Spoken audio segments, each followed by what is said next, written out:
चंद्र ज्योति नामक 21वीं पुतली की कथा इस प्रकार है।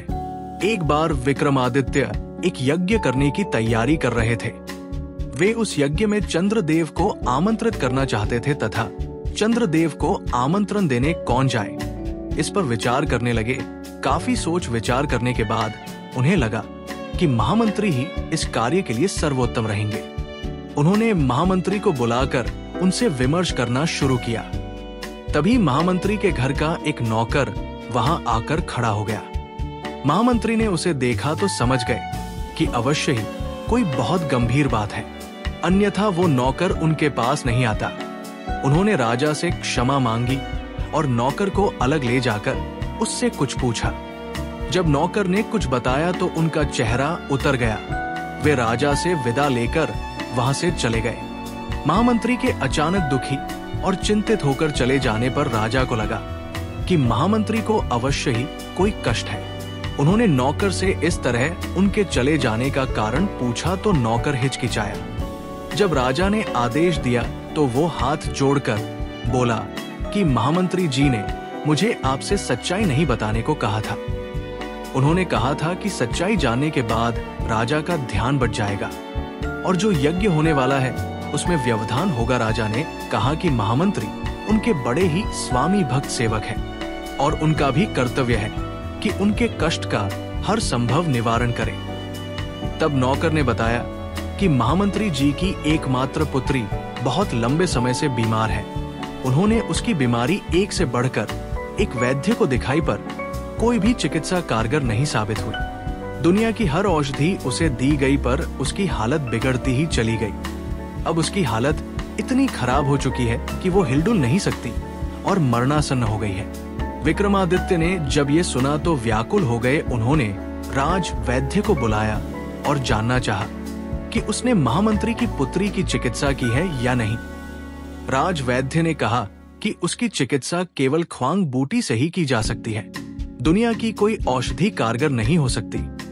ख्वांग बूटी एक बहुत ही दुर्लभ औषधि है जिसे ढूंढकर लाने में कई महीने लग जाएंगे। राजा विक्रमादित्य ने यह सुनकर कहा, तुम्हें उस स्थान का पता है जहां ये बूटी मिलती है। राज वैद्य ने बताया कि वो बूटी नील रत्नगिरी की घाटियों में पाई जाती है, लेकिन उस तक पहुंचना बहुत ही कठिन है। रास्ते में भयंकर सांप, बिच्छू तथा जंगली जानवर भरे पड़े हैं। राजा ने यह सुनकर उसे उस बूटी की पहचान बताने को कहा। राज वैद्य ने कहा कि वह पौधा आधा नीला और आधा पीला फूल लिए हुए होता है तथा इसकी पत्तियां लाजवंती की पत्तियों की तरह स्पर्श करने से सकुचा जाती है। विक्रम यज्ञ की बात भूलकर ख्वांग बूटी की खोज में जाने का निर्णय कर बैठे। उन्होंने तुरंत काली के दिए गए दोनों बेतालों का स्मरण किया। बेताल उन्हें आनंद फानंद में नील रत्नगिरी की ओर ले चले। पहाड़ी पर उन्हें उतारकर बेताल अदृश्य हो गए। राजा घाटियों की ओर बढ़ने लगे। घाटियों में एकदम अंधेरा था। चारों ओर घने जंगल थे। राजा बढ़ते ही रहे। एकाएक उनके कानों में सिंह की दहाड़ पड़ी। वे संभल पाए इसके पहले ही सिंह ने उनके ऊपर आक्रमण कर दिया। राजा ने बिजली जैसी फुर्ती दिखाकर खुद को तो बचा लिया, मगर सिंह उनकी एक बाह को घायल करने में कामयाब हो गया। सिंह दोबारा जब उन पर झपटा तो उन्होंने भरपूर प्रहार से उसके प्राण ही ले लिए। उसे मारकर जब वो आगे बढ़े तो रास्ते पर सैकड़ों विषधर दिखे।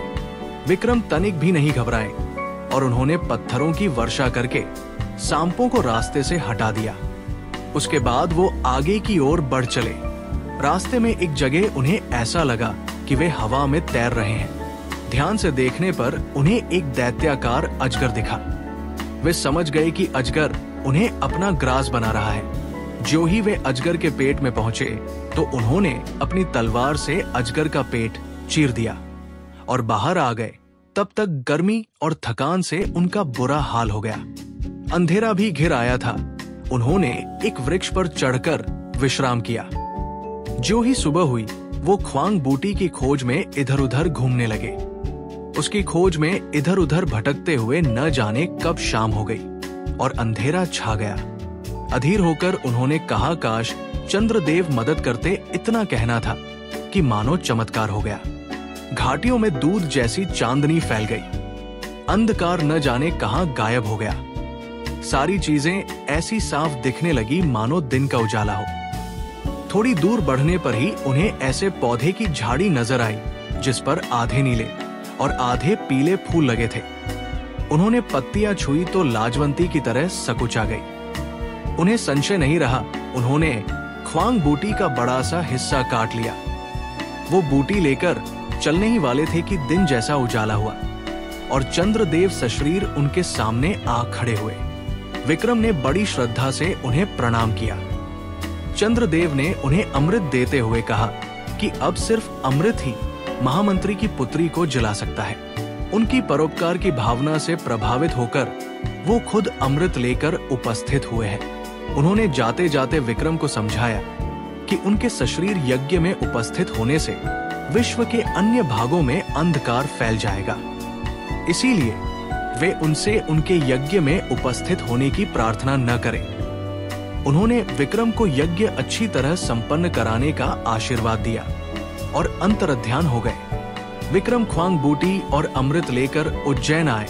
उन्होंने अमृत की बूंदें टपकाकर महामंत्री की बेटी को जीवित किया तथा ख्वांग बूटी को जनहित के लिए रख लिया।